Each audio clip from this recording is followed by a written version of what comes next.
everyone. As you all know that CUET UG 2025 forms are out, and it was important for everybody to check what are the changes and special requirements for CUET UG in this year. CUET UG is a very recent exam, and hence there are changes happening every year, and students will have to take care of these changes before they fill out the form. In this video, I am going to talk about 4 major points that students have to keep in mind before and after filling the CUET form. Let's take them one by one. The first change that has come is the maximum number of papers that are allowed. You are all aware that CUET UG has multiple papers from the language section, from the domain section. Now, there's always been a limit to maximum number of papers that one can appear in. This year, that limit has been changed. We'll see what is the new limit and what are the implications of this for every student. Then there is certain change, a major change in the application form. We'll see that. This year, CUET will be conducted only in CBT mode. Unlike last year, when certain papers were conducted in physical paper OMR mode. Right now, this change means a few things for students when they prepare for their tests. We'll see that today. And of course, the paper pattern, there are some minute changes in the paper pattern for this year. We'll also have a look at it. Right? Let's begin point number 1. Now, the maximum number of papers allowed has been reduced to 5. Last year it was 6. Apparently this looks like a small change, 6 becomes 5, but it actually means a big change, because in terms of the number of domain papers that a student can select now, the choice is reducing. I've drawn a small table, and that table should help us understand what I want to say now. I need everybody's careful attention on this table. CUET UG is a gateway to more than 300 universities of the country, all the central universities, many private universities, deemed universities, and of course the state universities. And each university, for a specific course, they might, and they actually have, given specific criteria as to which all papers they need the scores of for creating their individual merit list. What I have done in this table is I have taken DU, because in CUET, at the top of the ambition is DU. I have taken some private universities, because these private universities would often figure in plan B of students.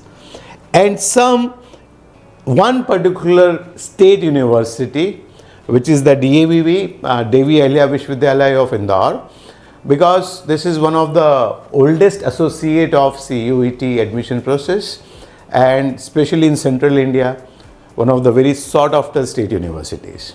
Now this map, I cannot include all the 300 universities, but this limited inclusion will make us think as to how to choose the 5 papers that are allowed.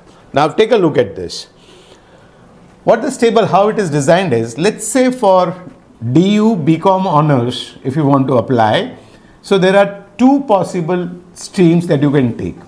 The first one says English compulsory, accounts compulsory, and out of the other domain subjects, any 2. Alternatively, they say that you make English compulsory, math or applied math compulsory, and then out of the remaining domain subjects, any 2. Similarly, for DU BCom, DU BA Economics Honors, DU BA Business Economics, DU BBA, DU BMS, what are the requirement of the subject papers is mentioned here in this table, right? This table gives us a lot of clarity. If you notice, look at the columns. English is required almost everywhere. So one paper that gets sort of fixed is English. Now I say English, it could be any other language. So in the language, the section 1, which is about languages, but all the students that I come across, majority of the students that I have seen, right, their choice is English. So I mention here English. One clarification, my dear friends. In this video, I'm concentrating more on courses which appear in choices of commerce students. Somebody who would want to pursue courses, undergrad programs related to commerce and economics. If you look at the second column, which is general test, apart from few courses in DU, including, however, in some courses of DU, it is required, but apart from these 3-4 rows, almost everywhere, general test is also required. So, if any student who wants to keep the choice wider across DU, state universities and private universities, the second choice of subject becomes very clear. It has to be general test. Now look at the domain subjects.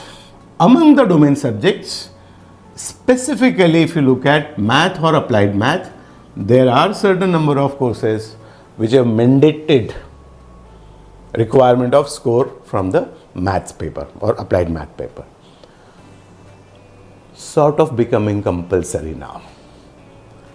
And then for a typical commerce student, the 3 other domain subjects are BS, Eco and Accounts, Business Studies, Economics and Accountancy. Look at this mapping here. If you look at this row, including math, 3 subjects, you fulfill the requirement. Including math, any other two, so 3 subjects in all, you fulfill the requirement. This row, math is not required, but any one domain will do. So after choosing English and general test, you need to just take one of the domain subjects. If you go like this, and I would move a little sideways, you can make a screenshot of this. Done? Okay. Look at this. My advice is somebody with math has an optional subject chosen in class 12th. For them, 3 subjects are now final: English, GT and math or applied math. And you're left with 2 domain subjects, which could be any two out of BS, Eco or Accounts. Now which one to take out of these?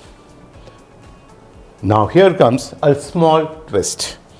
If you look at Bennett University or GD Goenka University, specifically they have asked for business studies as a subject that they will look at. So my advice becomes English, general test, math or applied math, BS and 1 out of Eco and Accounts. But if you look at accountancy as a compulsory option, then maybe accounts and BS become the 2 domain subjects that you choose.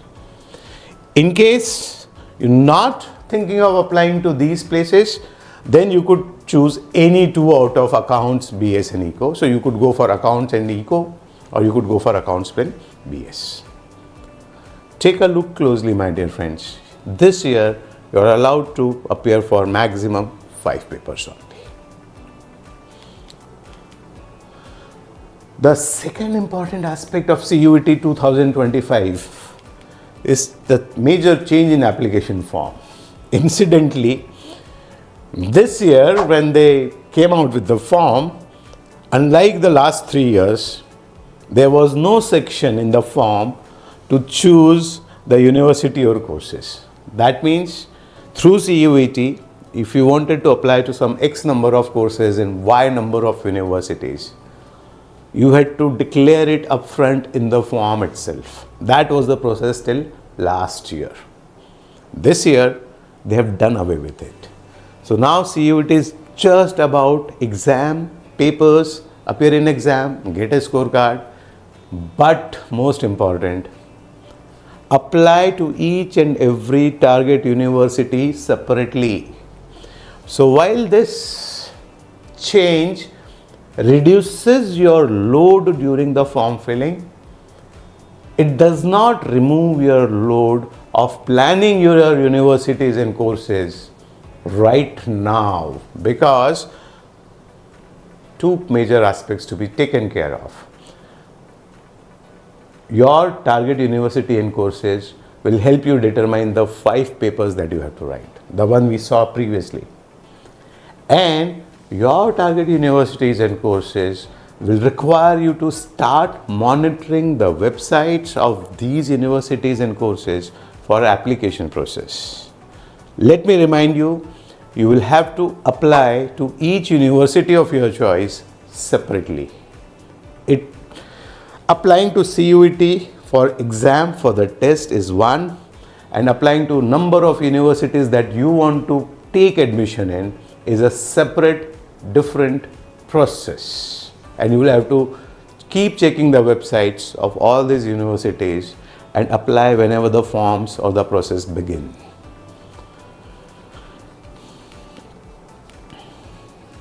The third important change is only CBT mode papers. Last year, certain number of papers were conducted in physical format, right, where you were given a paper test and you had to mark your answers in the OMR. This year they are shifting back to every paper in CBT mode. That means you will be allotted specific computer exam centers. You will have to go there and appear in the exam in front of a screen. This is what is CBT. What it means for you, you will have to practice when you prepare for CUET. You will have to practice mocks and make sure that you practice mocks only in the CBT mode, because that will make you accustomed to the screen layout, the clicks, the forward movement, the backward movement, and that you will not want to waste any time searching there as to what function, what button has what function. You should get used to, accustomed to managing exams on a screen.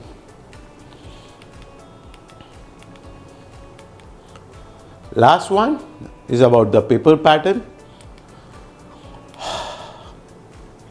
A small change here is that last year there were certain papers where they had choices. That means you had to appear in 50 questions, but there were more questions available, so you had choice of leaving certain questions. And specifically in general test, the number of questions was different. This year, further standardization has been done. All the papers this year will be in one specific format with absolutely no choice. So you will have 50 MCQs to be attempted in 60 minutes, no choice. And this is the marking scheme: +5 for a right answer, -1 for a wrong answer, and no marks, 0 marks if you do not attempt the answer, the question, right? So this one, now what does this mean for you?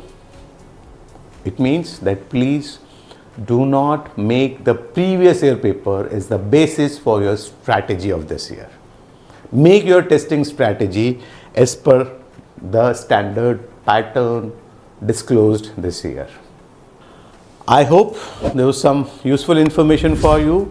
Stay connected, stay tuned in. We'll have more videos on this channel for CUET.